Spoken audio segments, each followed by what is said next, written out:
Magandang araw po sa inyong lahat. Ako po si Ruby Ethan T. Cañedo na nanggagaling sa section Grade 10 John and Terese. Ako po ay narito ngayon upang talakayin ang isang napakahalagang isyu na patuloy-tuloy na sumisira sa ating bayan, ang korupsyon sa gobyerno. Sa bawat sulok ng ating lipunan, tila ba naging bahagi na ng sistema ang katiwalian, mula sa pinakamababang sangay ng pamahalaan hanggang sa pinakamataas na opisina.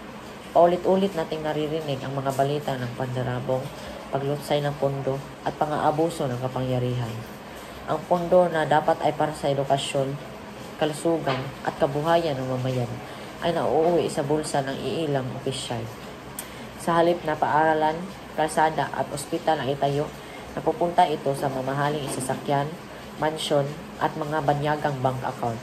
Pero sino ba talaga ang naapektuhan? Tayong mga ordinaryong mamayanan, ang mahirap na umaasa sa serbisyong publiko, ang mga estudyante nangangarap ng magandang kinabukasan, at mga manggagawang pilit pinubuhay ang kanilang pamilya. Ang korupsyon ay hindi lamang pagnanakaw sa kaabaan ng bayan. Isa rin itong pagnanakaw sa pag-asa ng sambayanan. Isa itong kanser na unti-unting pumakatay sa tiwala ng tao sa gobyerno.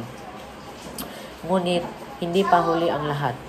Bilang mamayanan, may kapangyarihan tayong manindigan sa pamamagitan ng pagbato ng tama, paghingi ng pananagutan, at pagtutuloy ng katiwalian. Maaari ba tayong maging bahagi sa solusyon? Hindi tayo dapat mananahimik o magswalong kaibo. Dahil kung hindi tayo kikilos, sino pa?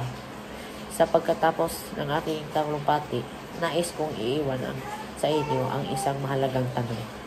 Hanggang kailan tayo mabubulog bulag-bulagan sa harap ng kasinungalingan at pagnanakaw? Panahon na para tayo lahat ay magsasama.